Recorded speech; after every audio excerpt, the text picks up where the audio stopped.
professor in the Electrical and Computer Engineering Department in the Pratt School of Engineering here. And as the title says, I'm going to talk about lightning.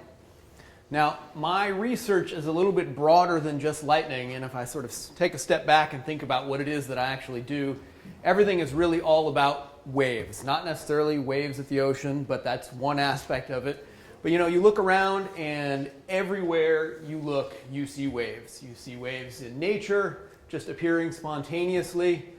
Everything we use to communicate, sound, light, radio signals, also waves. So one aspect of this work is understanding nature and how it uses waves and what waves in nature can tell us. Also controlling waves, transmitting waves to do interesting things. And also developing materials that can be used to manipulate waves. And that is that area which I'm not going to talk about today, but was sort of billed for me earlier in the day, I'm told, is all about engineering materials to manipulate light and radio waves and sound waves. And we've had a lot of success in the past 5 years or so in devising and engineering materials to do things like bend sound waves around objects and other potentially useful things, but are definitely splashy and so get a good amount of media attention. But that stuff is not nearly as photogenic as lightning, and fully half of my research group really is lightning research.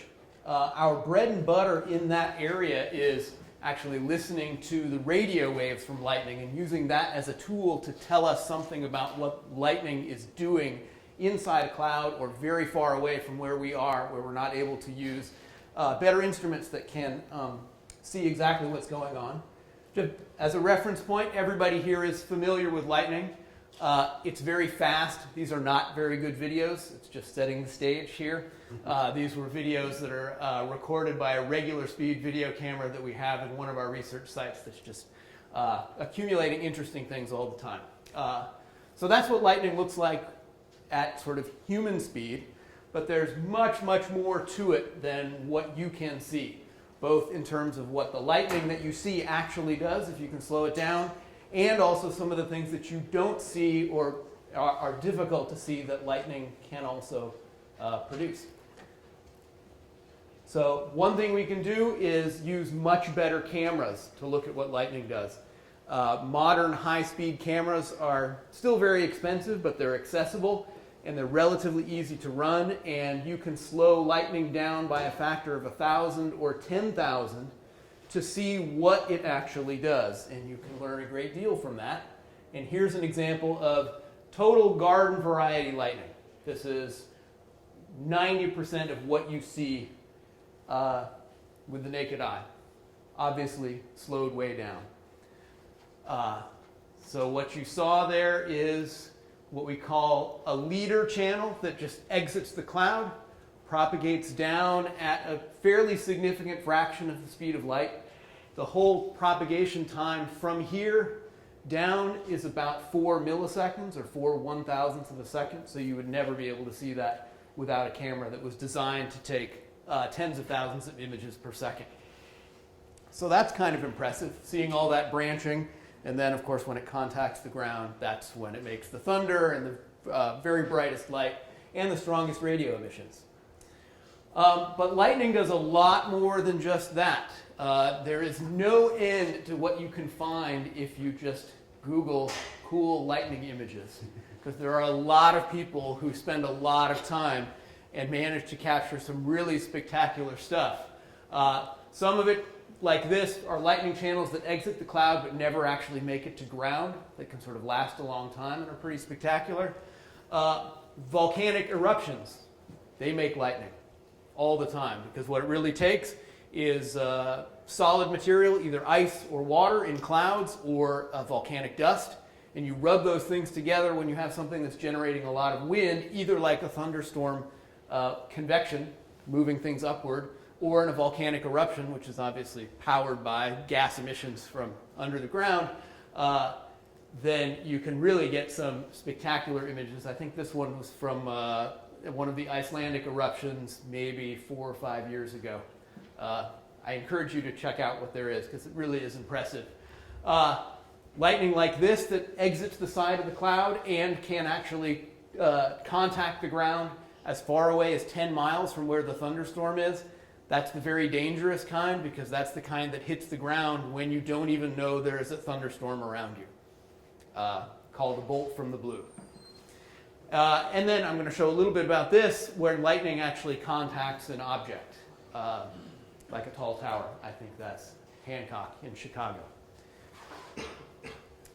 Now, I'm about to show another high-speed video, and this is taken by a colleague of mine who's a very interesting guy. He's in his mid-50s. He was an Air Force pilot, flew B-2s during the Cold War, retired from that. He is fortunate enough to have access to near infinite resources to be able to equip his own research interests. He's a PhD student now at South Dakota School of Mines, and just loves lightning in all aspects of it, and is extremely dedicated to getting out there with his high-speed cameras and trying to capture cool footage. And this is one of his more spectacular captures. You'll see when it lights up, this is actually from the dashboard of his car. So leader channels coming out. Then look what happened to that tower there. Lightning channels, new lightning channels, go up and keep going up, and then they keep re-brightening, and so lightning keeps recontacting that tower. But that's an example of lightning that goes up and starts from an object instead of coming down out of the cloud. Sometimes that kind of lightning is driven by lightning that comes out of the cloud first, and sometimes it just happens spontaneously when there's a thunderstorm overhead. But the takeaway, and this is a theme that I'm going to return to every once in a while, is like commitment and motivation and time and effort are critical to success. And this guy is a perfect example of that, in that he really loves doing this and has managed to do some amazing things with that time. Okay, so now I'm going to step away from lightning and talk a little bit about some of the things that it does. We have a number of sites, my research group, where we have low light cameras deployed that are just continuously watching the skies, looking for lightning or other things, and anytime something happens in the field of view, a 1-second section of video is saved to computer disk. What do you see when you have a system like that running? Plenty of meteors. That's something that is sort of well tuned to the kinds of video that we're capturing. Some of them are pretty spectacular that you would never notice if you're not watching all the time. You see wildlife. Sometimes interesting things walk across the field of your camera. We used to have problems with bats, and we don't anymore, and I'm not entirely sure why that is. Insects are not terribly common, but that was a great capture. And then maybe here's the interesting thing that you see. You see these very brief flashes that are connected to thunderstorms, because you can see there's lightning activity in some of these cases from flashes down here, but there's something happening at much higher altitude. And this is a phenomenon that had been reported by pilots in particular. It's barely visible to the naked eye because it's just a little bit too fast to catch. But if you're dark adjusted and these happen in the corner of your eye where your light sensitivity is higher, you'll sort of notice them and turn, and then they'll be gone. And these were only first scientifically documented in the early 1990s, and we call them Sprites. This here is actually the very first image that was caught, totally by luck, somebody testing a low-light camera that had been designed and operated for something else. But modern research equipment makes it infinitely easier than it was 20 years ago to catch these. This is actually a photo taken with a regular DSLR camera that's just on 3-second exposure repeat all night, and ISO settings maximized. And you can see these things, and they are produced by thunderstorms all over the globe. This view here is maybe one of my favorites. It's a little bit hard to see the sprite here, which is that red smudge, but this is a view from the International Space Station. This is over Southeast Asia. I think Myanmar is the landmass over here, but there's a big thunderstorm here. The clouds are all illuminated from the lightning below, and there's the sprite above that happens at an altitude, tops out at maybe 50 miles and goes down to about 30 miles. And you can judge the scale of these because look at the size of these gigantic Southeast Asian cities. That's about the size of the Sprites. These things really are 20, 30 miles wide, 20, 30 miles high, filling an enormous volume of space. And you can slow these things down with high-speed intensified video. This takes real effort and time to try and catch these things, but when it works extremely well. And you can see that this is taken at 10,000 frames per second. So you can see how they develop in time, literally like fireworks. Also that they're made up of, they're not a diffuse glow at all, but they're actually made up of these very skinny channels that are called streamers that are basically self-propagating sparks, but they're doing all sorts of interesting things chemically to the upper atmosphere that we didn't even know were happening 20 years ago. And if you keep watching, even more stuff happens. This is a video sequence taken by a colleague of mine at Florida Institute of Technology. Similar camera, just running all the time. And you'll notice what's happening over here looks a little bit like a sprite, but it comes out of the top of the cloud and develops a whole lot more slowly than a sprite does. Turns out, we figured out these were first observed purely by luck, again in 2002. A very dedicated colleague of ours took a camera out to Puerto Rico and had a very unsuccessful observing campaign looking for sprites. 3 weeks of almost nothing. And then at the very end of their research campaign, managed to capture one of these, which was something nobody had ever seen before, or certainly not scientifically documented. And these are called gigantic jets. And what they really are is upside-down lightning. Lightning channels that start in the cloud, and instead of coming down, like the very first high-speed video I showed, they go up and punch out of the top of the thunderclouds. And if there's enough charge in the thundercloud, they don't stop until they reach the edge of space where the atmosphere becomes electrically conducting, again at an altitude of 50 or 60 miles. So this is enormous lightning discharges to space. Nobody has captured one of these yet on high-speed video, which is why I'm not showing one. Lots of people are trying, but they're pretty uncommon, unfortunately, so it just takes extra time and extra effort and extra luck to be able to capture these. When they were first discovered, made the cover of Nature, which is one of the premier scientific journals in the world. It was a big splash. And believe it or not, there's even more that lightning does. This is one of the things that consumes my effort these days. It doesn't come with great pictures, unfortunately. This is kind of the first one of a kind discovered. These are terrestrial gamma ray flashes. It turns out that thunderstorms can sometimes generate intense beams of gamma rays, high energy electrons, and even positrons, which are antimatter, and shoot them out in a jet that goes into space, and if you're lucky, is just by accident detected by a NASA satellite whose job it is actually to do gamma ray astronomy, nothing related to thunderstorms. This again came as a monstrous surprise to the community that lightning is able to do this, essentially generate giant fountains of antimatter that spray out into space. We know very little about how these things are created inside thunderstorms, other than the fact that they are created inside thunderstorms. We are just now pinpointing the altitude where they happen and understand something about the lightning processes that are going on at the same time that they're produced. When the antimatter aspect of this was discovered a couple of years ago, definitely generated a lot of media attention, and it was very exciting stuff. If you could see one of these terrestrial gamma ray flashes, it might look something like this. This is an animation that was created by NASA for that press release. If you could see magenta gamma rays, yellow electrons, and there were a few green particles in there, and those are the antimatter positrons.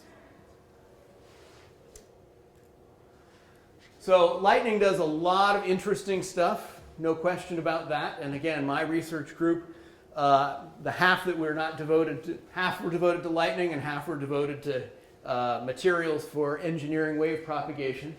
We have a lot of radio instruments. That's my bread and butter, something like this. that we have deployed a lot in the US, and we are expanding globally now. So essentially listen to these radio emissions from lightning and coordinate with other satellite observations or other optical observations from people who are capturing these other phenomena. Interestingly, sometimes it's a big pain in the neck to run these systems. There are 3 big things that we combat all the time in keeping these systems running, especially when we're not nearby. One is rodents chewing on cables.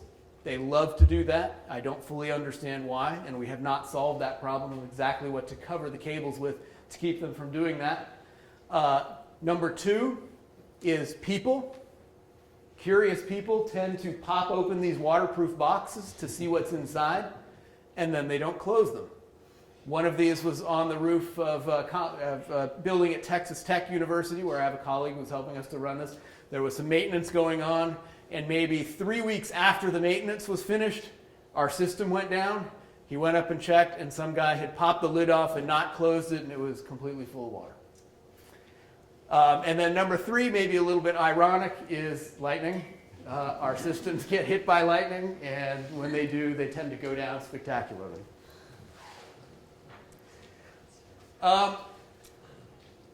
So now I'm going to touch a little bit more on undergraduate research with what I think is an interesting anecdote. So in our quest to understand how thunderstorms generate high energy radiation, one of the best things you can do is fly a balloon inside a thunderstorm to be able to make measurements right where these things are happening.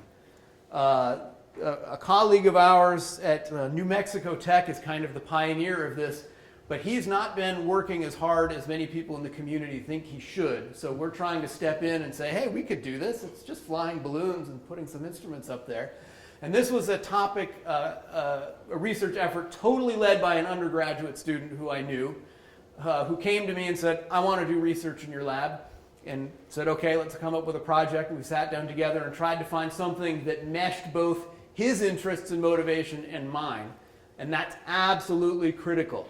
At a place like Duke, there are tons of opportunities. I know the previous speaker mentioned that.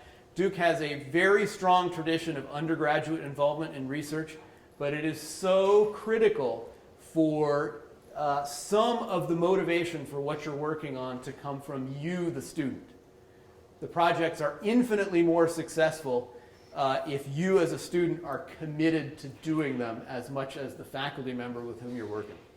And this was a perfect example of this because this is exactly what the student wanted to do. So our goal is, we've never flown balloons before.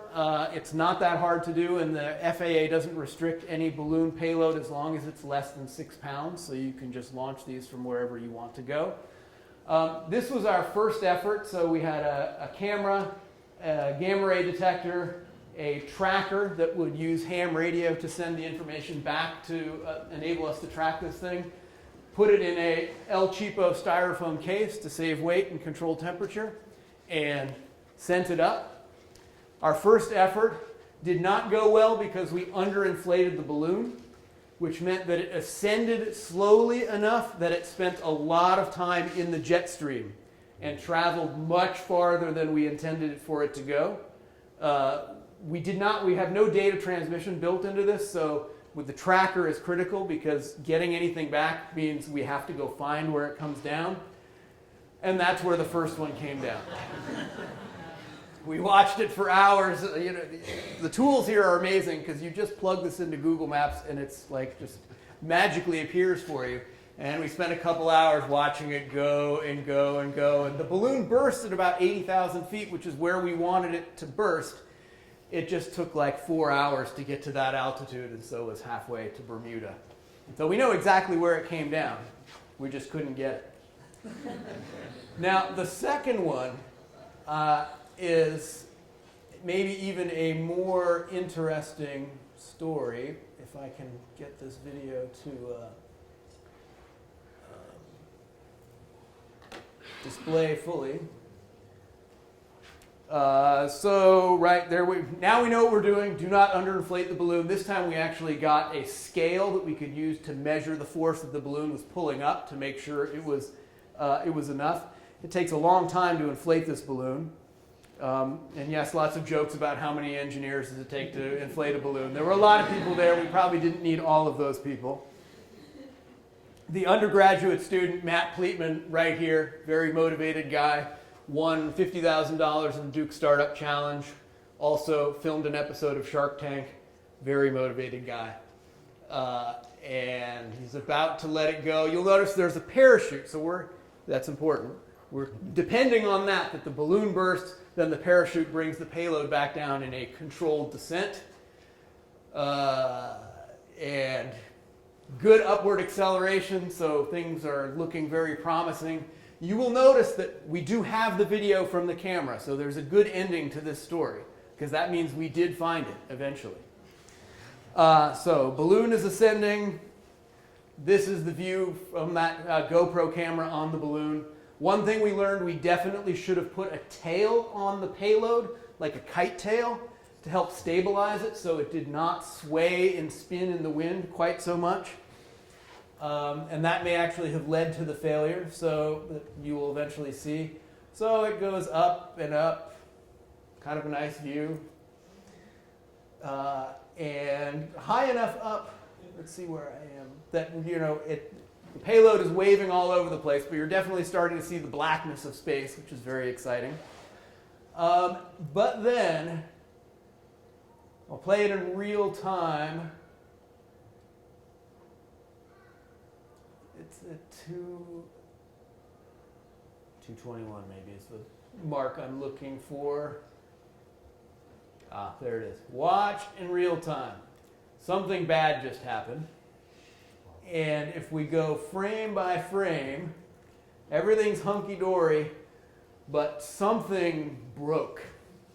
And what that is the nylon zip ties that we'd use to attach the payload to the parachute. And probably the cold plus the stress of being blown around by the wind meant that those things shattered. And there goes the balloon and the parachute up to wherever it's going to burst. And our payload is now plummeting to the earth with nothing slowing it down. And we have like 10 minutes of video of this thing, of this cooler falling to the ground. It gets a little nauseating because this thing starts spinning pretty fast and keeps spinning. And so you can see that it is now starting to come down into an inhabited area. And as it gets closer, you can see the yard that it's going to come down in. Miraculously, from our teasing together frame by frame, this was in winter, so the trees were empty of leaves. It actually hit one tree and then hit another tree and eventually landed in a raked pile of leaves.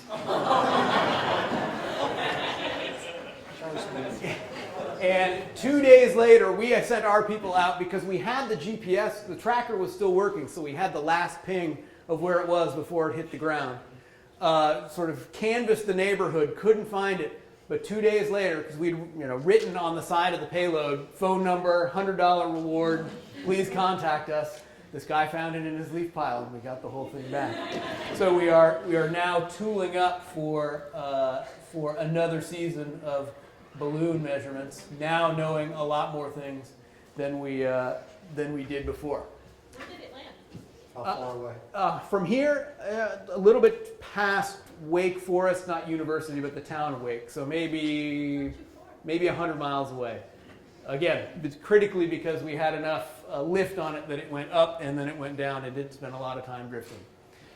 So, as a professor, I am compelled to offer advice. I cannot help but do this when I have a pulpit. A couple of lessons to be learned from some of the things that I've shown. Luck helps you a lot, but there is no substitute for effort and commitment behind that luck. You don't always make your own luck, but all the observations I've showed where you can argue that it was luck, 98% of it was commitment and effort behind that, getting it to work. And then a little bit of luck as the cherry on top.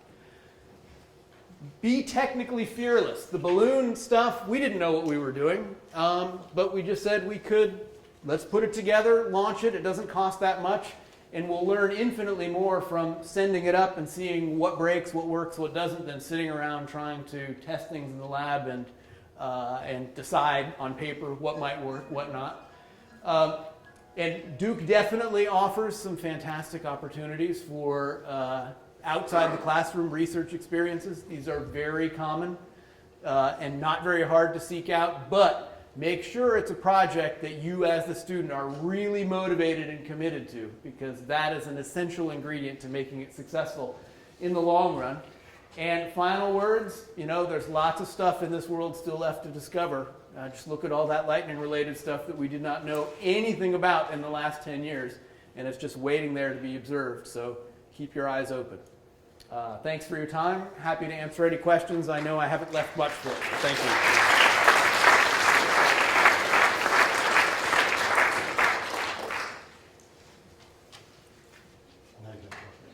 Yeah. I would imagine there should have been probably tens of thousands of balloons that have been floated. What research was done to figure out what was the appropriate technique for the kind of payload that you were trying to raise?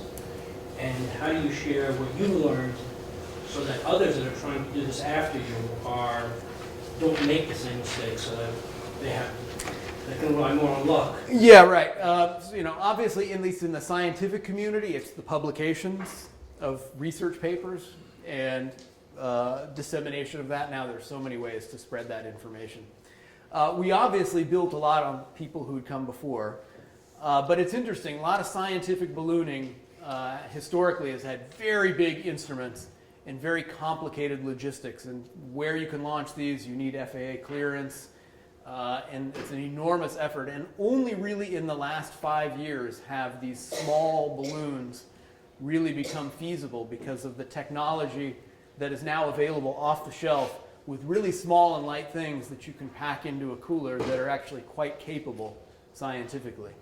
So actually a lot of the information we got on how to make this work, we cobbled together from blogs of other people who had done this sort of thing.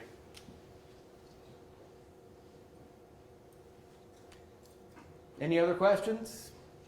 Well, if not, thank you again for your time and enjoy the rest of your afternoon.